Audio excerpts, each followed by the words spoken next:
जैसे कि मुझे संघादेश हुआ है कि आज मैं संघ के गोल्डन रूल्स पे चर्चा करूं, यहाँ पर लोगों को बताऊं कि क्या उसके गोल्डन रूल्स हैं। तो इसी क्रम को आगे बढ़ाते हुए मैं अपनी बात रखूंगी। जो पहले तो ये बता दिया जाए कि समण संघ क्या है। जो ये समण है, समण SC ST OBC और कन्वर्टेड माइनॉरिटीज समण बताई गई हैं। और इन्हीं लोगों के द्वारा जो संघ निर्माण हुआ है वो समण संघ। और जो हमारा ये समण संघ है, किसी भी चीज को चलाने के लिए कुछ नियम बनाए जाते हैं ताकि उस चीज को लंबे टाइम तक चलाया जा सके, उसमें कोई दूषी मतलब कि दोष उत्पन्न ना हो, लंबे टाइम तक चले और उससे ज्यादा से ज्यादा लोग लाभान्वित हो। और जो इसके जो गोल्डन रूल्स है वो इसको और संगठनों से अलग करते हैं। क्योंकि कई लोग सोचते हैं कि भाई ऑलरेडी इतने संगठन है, तो एक ये नया संघ क्यों निकल के आया है, इसकी क्या आवश्यकता है। तो जो इसके 10 गोल्डन रूल्स हैं ये इसको अलग करते हैं और संगठनों से।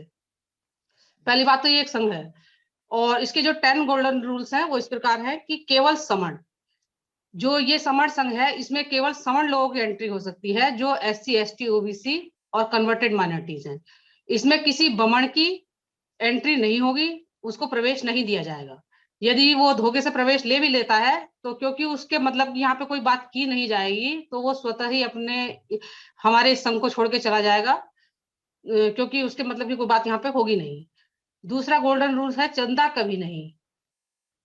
जो समण संघ है इसमें चंदा कभी नहीं लिया जाता है, क्योंकि हम देखते हैं प्राय सभी लोग किसी ना किसी संगठन में काम करते हैं और वहां पे वो चंदा उगाही का काम चलता है। तो लोग कहीं ना कहीं त्रस्त हो गए उस चीज से, क्योंकि चंदा जो है वो इकट्ठा हो जाता है और उस पर जो उसका फिर अध्यक्ष होता है या कोई कोई भी और जो ऊपर पदाधिकारी होते हैं वो सब उस पर कुंडली मार के बैठ जाते हैं। जो लोगों का धन होता है वो उस अच्छे काम के लिए नहीं लग पाता है, जिस उद्देश्य से वो लिया गया होता है वो उद्देश्यों की पूर्ति नहीं करता है। तो इसलिए जो है इसमें चंदा कभी नहीं लिया जाता है, क्योंकि चंदे से जो है कुरीतियां आती हैं। चंदे लेने से बहुत दोष उत्पन्न हो जाते हैं, तो इसलिए इसे चंदे से दूर रखा गया है। तीसरा गोल्डन रूल्स है जाति अभ्यास कभी नहीं। हमारा जो समण संघ है इसमें कभी भी किसी जाति का उल्लेख नहीं किया जाता है। आप चाहे किसी भी जाति के हों, आपको यहाँ बताने की आवश्यकता नहीं है कि मैं फला जाति से हूँ या मैं इस जाति से हूँ। यहाँ पे हम लोग सभी एक एक हो जाते हैं, चाहे हम किसी भी जाति से हों। क्योंकि जाति जो देखा गया है वो टकराव का बहुत बड़ा मुद्दा है, क्योंकि कुछ जाति अपने आप को ऊंचा मानती हैं जो हमारे समाज में है। अभी हम बमन की तो बात ही नहीं करते हैं, हम समण की बात करते हैं। आपस में अभी हम लोग इकट्ठा नहीं है अगर जातियों के आधार पर देखा जाए, क्योंकि हम लोग आपस में एक दूसरे से जाति के आधार पर नीचा देखते हैं। तो इसलिए इसमें जाति का अभ्यास कभी नहीं किया जाता है। आप सब जब हम समण हो जाते हैं तो हमारी सब जातियां खत्म हो जाती हैं, हम केवल समण हो जाते हैं। चौथा गोल्डन रूल्स है इसका, संघवाद कभी नहीं। जो इसमें वो सॉरी केवल संघवाद। जो हमारा समण संघ है इसमें केवल और केवल संघवाद रहता है। इसमें व्यक्तिवाद को कोई जगह नहीं दी जाती है। आप चाहे कितना भी काम कर लें लेकिन वो काम संघ का माना जाएगा, आपका व्यक्ति विशेष का नहीं माना जाएगा। अगर मान लीजिए कोई भी व्यक्ति यहाँ पे कॉन्सेप्ट बार बार दे रहा है या कोई व्यक्ति बार बार एंकरिंग कर रहा है, तो ऐसा नहीं है कि उसको कोई स्पेशल पद मिल जाएगा या उसकी कोई स्पेशल पॉपुलैरिटी हो जाएगी। वो यहाँ पे केवल संघ और संघ का काम कर रहा है, उसका व्यक्ति विशेष का कोई काम यहाँ पे नहीं है। और पांचवा गोल्डन रूल्स है पद प्रतिष्ठा मंच माला कभी नहीं। हमारे समर संघ में कोई पद नहीं दिया जाता है और ना ही किसी पद के आधार पे कोई किसी को सम्मान दिया जाता है। कि इसमें केवल और केवल एक प्रोन्नति होती है स्पोक्स की। वो भी ये होते हैं कि जब यदि हम इसके कॉन्सेप्ट को समझ जाते हैं और हम दूसरों को समझाने लायक हो जाते हैं अपने कॉन्सेप्ट को, तो उसको स्पोक्स बनाया जाता है और उसका काम केवल इतना रहता है संघ का प्रचार प्रसार करना। तो इसलिए बस केवल एक यही प्रोन्नति की जाती है। और प्रतिष्ठा मंच माला कभी नहीं। आप चाहे कितने बड़े पद पे हैं या आप चाहे कितने भी छोटे पद पे हैं, यहाँ पे सभी का सम्मान सभी का समान रूप से सम्मान किया जाता है। चाहे आप अधिकारी हैं या चाहे आप रिक्शा वाले हैं या आप छोटे कर्मचारी हैं, तो यहाँ पे किसी भी आपके पद के आधार पर कोई भेदभाव नहीं किया जाता है। और हमारे सवर्ण संघ में कभी भी मंच नहीं लगता है, क्योंकि प्राय देखा गया है कि संगठनों में लोग मंच बना लेते हैं और कुछ चुनिंदा लोग जो है जाके मंच पे बैठ जाते हैं और बाकी लोग जो उन्हीं की तरह पैसा लगा के आ रहे हैं, उन्हीं की तरह अपना समय खर्च कर रहे हैं, ऊर्जा खर्च कर रहे हैं, वो उसको वो जो है बेचारे नीचे जाके बैठते हैं, उन्हें कोई उचित सम्मान नहीं दिया जाता है, ना उन्हें मालाएं पहनाई जाती हैं और ना उनका कहीं नाम जिक्र आता है। तो इस चीज को यहाँ पे खत्म किया गया है कि इसमें जो है ना कोई मंच होगा, ना कोई माला होगी। इसमें सभी के अगर माला होगी, सभी के लिए समान रूप से माला होगी। अगर यहाँ पे कुर्सियां पड़ी हैं तो सभी के लिए समान रूप से कुर्सियां पड़ी होंगी। अगर सब लोग नीचे बैठे हैं तो सब लोग नीचे ही बैठेंगे, चाहे कोई कितना ही बड़ा हो, चाहे कितना ही छोटा हो। तो यहाँ पे समानता का ध्यान है। और छठा इसका गोल्डन रूल्स है, पंजीकरण कभी नहीं। संघ अपने आप में बहुत बड़ा होता है, क्योंकि हम अगर अपने इतिहास में जाएं तो हम देखते हैं कि संघ बुद्ध से भी पहले से चला आ रहा है और संघ इतना बड़ा था कि संघ ने गौतम बुद्ध को भी सजा दी थी और उनके आगे गौतम बुद्ध को नतमस्तक होना पड़ा था और उनकी सजा को स्वीकारना पड़ा था।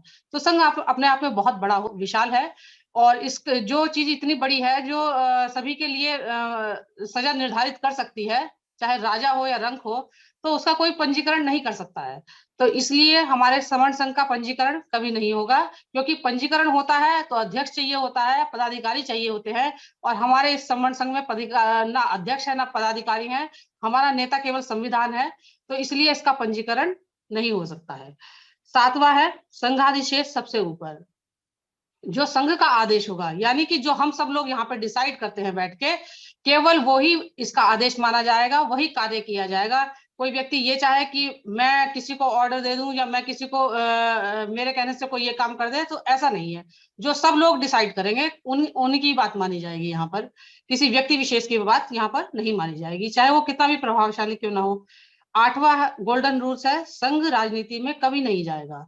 जो हमारा संघ है वो राजनीति में कभी नहीं जाएगा। कोई व्यक्ति विशेष चाहे तो वो राजनीति में जा सकता है, लेकिन संघ अपने राजनीति में कभी प्रवेश नहीं करेगा। और इसका नवा गोल्डन रूल्स है, संघ घातक की वापसी संघ में कभी नहीं। जो व्यक्ति संघ विरोधी गतिविधियां करेगा, संघ को नुकसान पहुंचाएगा और उसके विपरीत कार्य करेगा, तो ऐसे व्यक्ति की संघ में वापसी नहीं की जाएगी, उसे संघ घातक की श्रेणी में रखा जाएगा, क्योंकि उससे संघ को नुकसान होगा।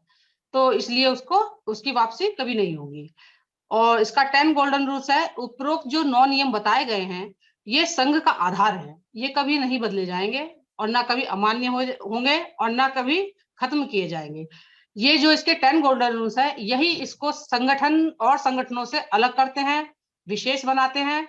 और आप ज्यादा से ज्यादा इसमें जुड़िए, आपको जितने भी हमारे नए साथी हैं वो जुड़ेंगे और इसके और जो अभी आगे जो बड़ा कॉन्सेप्ट होगा उसको सुनेंगे, तो उन्हें और ज्यादा इसकी जानकारी मिलेगी, इसके बारे में जानेंगे कि संघ क्या है और संघ से हमें क्यों जुड़ना चाहिए। क्योंकि हमने संगठनों में बहुत काम कर लिया, अब संघ की बारी है, अब हमें इकट्ठा होने की बारी है, क्योंकि जितने भी संगठन है वो कभी आपको इकट्ठा नहीं होने देंगे, क्योंकि उससे क्या है, जो अध्यक्ष लोग हैं उनका चंदा बंद हो जाएगा, वो अपने उद्देश्य में की पूर्ति नहीं कर पाएंगे, वो आपको इकट्ठा नहीं होने देंगे। और जब तक हम इकट्ठा नहीं होंगे, जब तक हम अपने अधिकारों को नहीं रोक पाएंगे और कभी उन्हें प्राप्त नहीं कर पाएंगे, बस हम आपस में संगठन आपस में ठनके रह जाएगी उनमें, वो कभी अपने उद्देश्यों की पूर्ति नहीं कर पाएंगे। क्योंकि जब तक आप जुड़ेंगे नहीं, जब तक आप जीतेंगे नहीं। जब जब जुड़ोगे तब तब जीतोगे, जितना जितना जुड़ोगे उतना उतना जीतोगे, जहां जहां जुड़ोगे वहां वहां जीतोगे, और जैसे जैसे जुड़ोगे वैसे वैसे जीतोगे। जो जुड़े हैं केवल वही जीते हैं, और अभी अभी जुड़ोगे तो अभी जीतोगे, 100 साल बाद जुड़ोगे तो 100 साल बाद जीतोगे। जिद है जुड़ने की, पहले भी जीते थे अब भी जीते हैं, और जुड़ो और जीतो। इसी के साथ अपनी वाणी को विराम देती हूँ। जय भीम, नमो बुद्धाय, संगम नमामि।